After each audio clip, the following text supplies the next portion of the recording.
F1 Every Iconic Explained. Brabham Fan Car. The Brabham BT46B debuts at the 1978 Swedish Grand Prix using a large rear-mounted fan driven directly by the engine to actively extract air from beneath the chassis, significantly increasing downforce through ground effect. Gordon Murray designs the car in secrecy, presenting it as a cooling solution for the Alfa Romeo Flat 12 engine, but its primary function is aerodynamic, reducing pressure under the car to create suction that pins it to the track. Niki Lauda wins the race by 34 seconds over Carlos Reutemann, completing only 75% of the laps due to extreme heat, but still dominating because of the car's stability at low speeds. Post-race analysis reveals the fan operates independently of engine cooling needs, drawing scrutiny from rival teams who file immediate protests. Ferrari threatens legal action, claiming the design violates the principle of passive aerodynamics, while other teams argue it creates an uneven playing field. Although the FIA confirms the BT46B complies with existing rules, Brabham withdraws the car after just one race, citing commercial considerations and pressure from sponsors. The victory stands, but the technology never races again.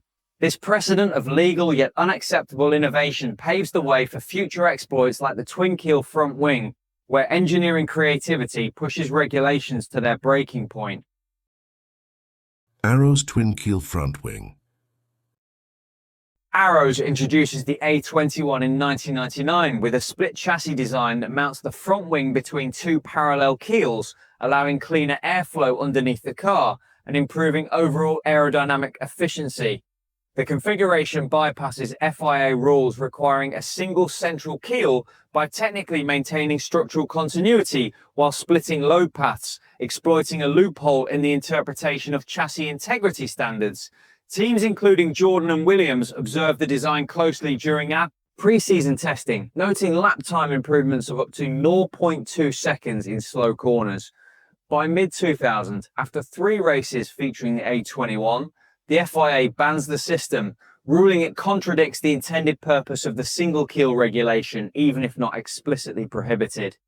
Arrows appeals the decision, arguing technical compliance, but loses and is forced to revert to a conventional layout by the French Grand Prix. The change cost the team crucial development momentum, ending its brief period of midfield competitiveness. That retreat opened space for subtler forms of cheating, like hidden hydraulic systems buried deep within the chassis. Renault mass dumper. Renault integrates a mass damper system into the Renault R25 chassis in 2005, placing a suspended inertial weight inside the nose cone that counteracts vertical oscillations and stabilizes the car over curbs and bumps. The hydraulic mechanism reduces pitch frequency by 30%, allowing drivers to carry higher speeds through chicanes and maintain consistent tire temperatures across varying track conditions.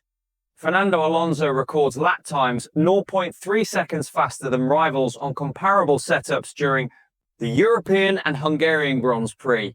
Rivals including Ferrari and McLaren launched formal inquiries suspecting the device functions as active suspension, despite lacking external power input. In July 2006, the FIA closes the loophole by redefining passive systems to exclude any moving internal masses, effectively banning the damper mid-season. Renault continues development in secret until the ban takes full effect, having already gained a critical edge in championship positioning.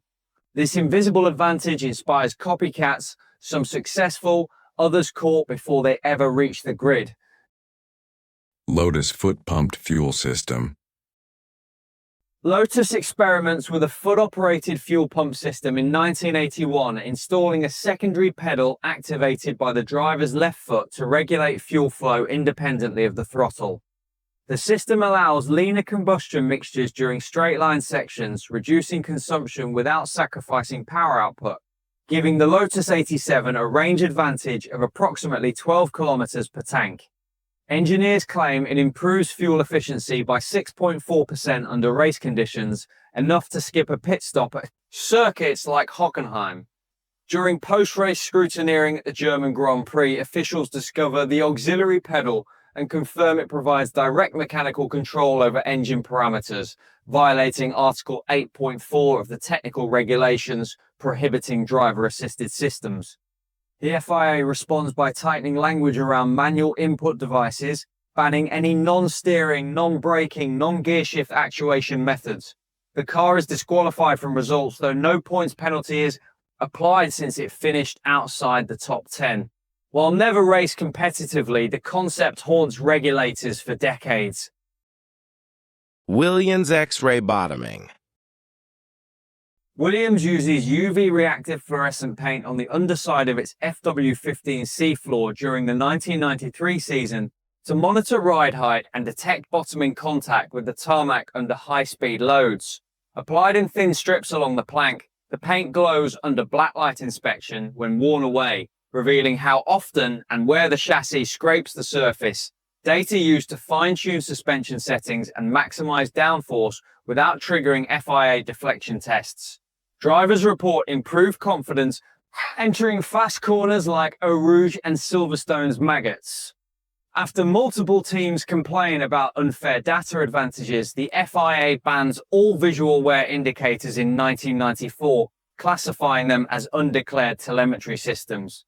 Williams denies using the paint for performance gains, stating it was purely for maintenance diagnostics, but still discontinues the practice. Modified versions reappear in later years using temperature-sensitive coatings and microabrasion sensors. Even passive monitoring tools become suspect when results are too consistent. From past to future, the glory of speed endures. McLaren F-Duct. McLaren introduces the F-Duct at the 2010 Spanish Grand Prix, a system that allows the driver to manually stall the rear wing by blocking airflow through a duct in the cockpit using his left knee. By reducing drag on straights, the innovation increases top speed by approximately 7 miles per hour, giving Lewis Hamilton and Jenson Button a decisive straight line advantage at circuits like Monza and Spa. The system requires precise timing. The driver must release the blockage before braking zones to restore downforce. Other teams scramble to replicate the design, but only Sauber and Force India implement functional versions before the FIA acts. At the end of 2010, the governing body bans any driver-controlled aerodynamic devices, closing the loophole that allowed manual airflow interruption. Drivers nickname it the knee stall, referencing both the physical motion and the tactical hesitation it introduced into overtaking maneuvers. Once the door shuts on driver input, teams look for automated alternatives. Sauber J-Duct. Sauber develops the J-Duct in 2010 as a hand-operated adaptation of McLaren's F-Duct, routing airflow through a steering wheel button that the driver presses to stall the rear wing. Unlike the knee-based method, this version offers finer control and easier activation, particularly during long straights where sustained knee pressure becomes fatiguing. The C29 demonstrates a 0.15 second per lap gain at high-speed tracks, briefly elevating Kamui Kobayashi into points contention. Despite being less physically demanding, the J-Duct shares the same fate as its predecessor, banned at the end of 2010 under revised regulations prohibiting driver-modulated aerodynamics.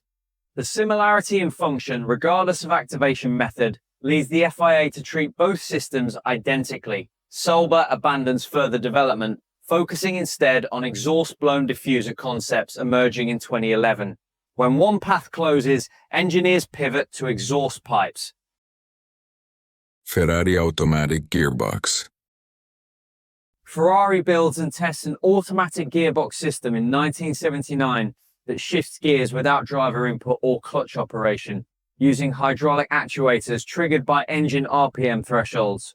Designed to eliminate human shift errors and reduce gear change time to under 50 milliseconds. Faster than any contemporary sequential system, it promises smoother acceleration and reduced drivetrain shock. Test driver Gilles Villeneuve completes multiple shakedowns at Furano, recording improved exit speeds, out of Parabolica. The FIA intervenes before the technology races, declaring it a violation of driver control principles outlined in Article 4.1, which mandates that gear selection must be directly operated by the driver. Ferrari halts development, though components resurface in semi-automatic systems introduced by John Barnard in 1989. The 1979 prototype remains one of the earliest known attempts at removing human involvement from core vehicle functions. Decades later, software, not hardware, becomes the new frontier of hidden control. Honda's exhaust-blown diffuser. Honda-powered cars, particularly Red Bull Racing in 2011, exploit exhaust gas positioning to keep airflow attached to the diffuser at low speeds, enhancing rear downforce even when off throttle. Engine mapping routes hot gases along the beam wing and diffuser edges during liftoff, maintaining pressure differentials that would otherwise collapse, delivering up to 0.5 seconds per lap in slow sector performance. Sebastian Vettel wins 9 races that year, aided by superior traction out of lower Alsing speed corners. In December 2011, the FIA restricts exhaust exit locations and bans aggressive off-throttle blowing, effective for the 2012 season. The rule change levels the playing field, ending Red Bull's dominance until they develop alternative solutions like the double-decker exhaust. The innovation marks one of the last major loopholes exploited through combustion byproducts rather than pure aerodynamics, and Mercedes soon finds a way to stretch those limits further. Mercedes double-decker exhaust. Mercedes employs a double-layered exhaust duct system in 2012, channeling hot gases through stacked pipes that maintain diffuser performance even when the driver lifts off the throttle. Hidden within side pod structures, the design evades initial detection because exhaust exits appear compliant, but internal routing prolongs airflow attachment during deceleration phases. Michael Schumacher and Nico Rosberg show unexpected pace at low-speed circuits early in the season. Rival teams protest, citing inconsistencies in performance data compared to visible exhaust geometry. After wind tunnel investigations and infrared imaging, the FIA confirms the existence of secondary flow channels and phases, out such configurations via updated 2014 technical directives. The system represents one of the final exhaust-based tricks before hybrid engines shift focus to energy recovery. But clever rerouting isn't limited to exhausts. Cooling air gets weaponized too. Lotus radiator air diverter. Lotus diverts airflow from radiator outlets directly into slots on the rear wing in 2012, using waste heat and pressure to generate additional downforce without increasing drag.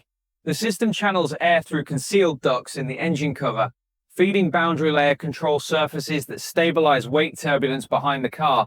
Data suggests a 2.3% increase in rear load, measurable in cornering speeds at circuits like Singapore and Valencia. The FIA rules the setup an illegal aerodynamic device in August 2012, stating that any airflow not solely dedicated to cooling cannot be repurposed for performance. Lotus removes the system ahead of the Belgian Grand Prix, switching to conventional venting. Engineers internally refer to it as stealth aero, invisible, effective, and ultimately unsustainable. As materials evolve, so does the ability to hide what bends in the wind.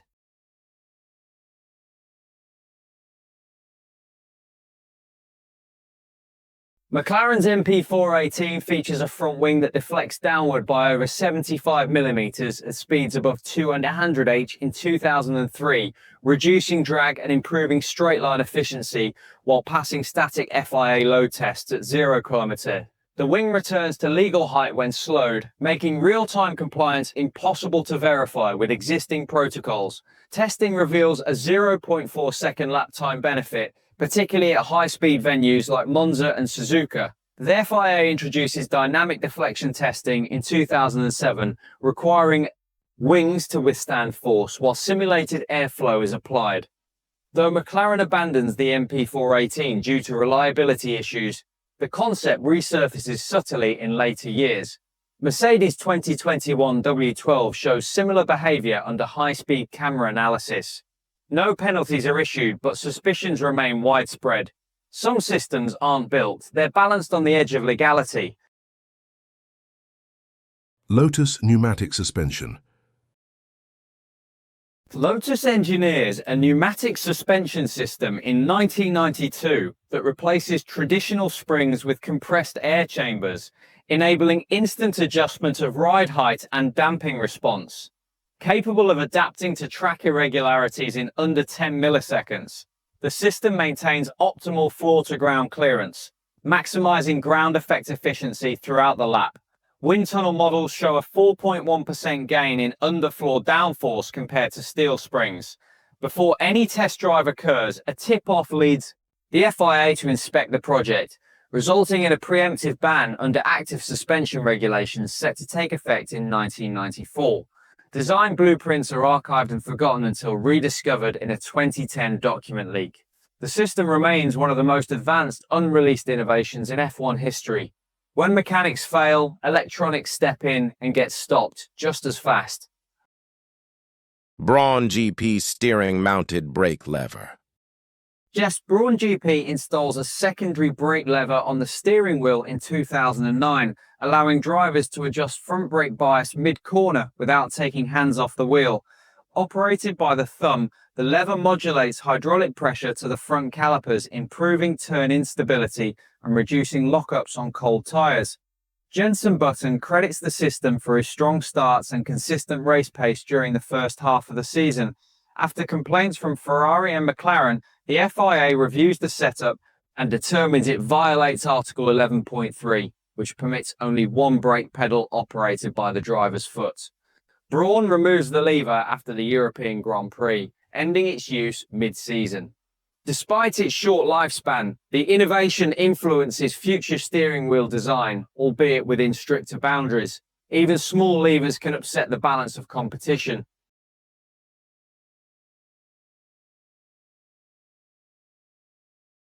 In the 1984 Formula One season, Tyrrell Racing faced one of the most dramatic technical controversies in the sport's history.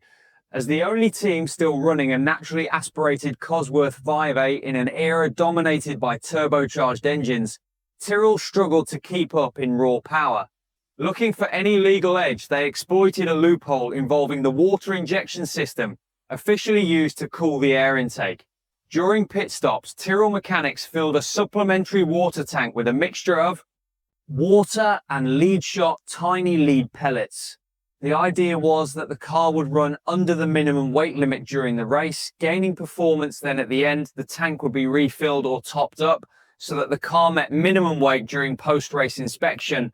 However, the scheme unraveled when some of the lead mixture escaped under high pressure and contaminated nearby pit boxes. Officials collected samples from the water system and discovered hydrocarbons fuel compounds mixed with the water, implying that the mixture was not purely coolant but had fuel adulteration. In July 1984, the FIA held a hearing and disqualified Tyrrell from the World Championship. The team lost all points scored that season and was barred from earning further championship points, though they continued to run in the races. The fallout was significant. The FIA tightened rules on fluid inspections, banned topping up non-essential fluids after the race, and closed loopholes that allowed clever weight tricks. In essence, the Tyrrell case is a classic example of how teams push the boundaries of regulations with inventive engineering, only to cross the line into rule violation and then face harsh consequences. Ferrari 1988 hydraulic push rod system. Ferrari tests an active hydraulic pushrod system in 1988 that adjusts suspension stiffness in real time using computer control valves and fluid pressure.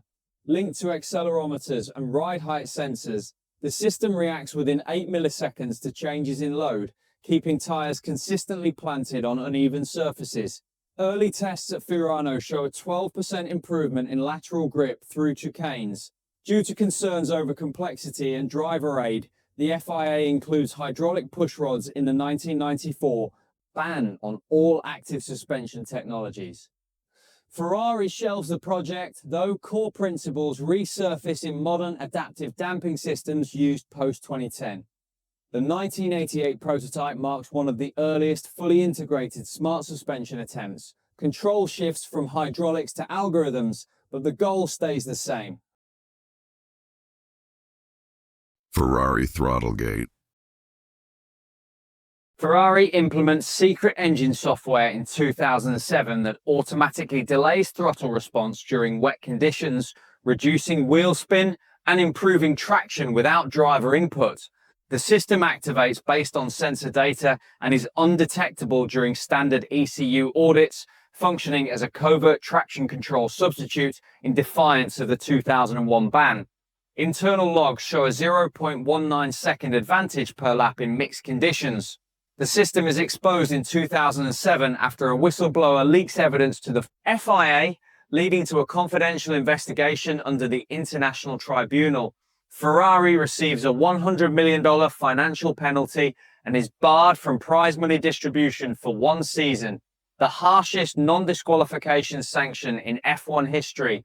No race is avoided, but trust in electronic transparency erodes. That breach sets the stage for the most infamous scandal of all, Crashgate.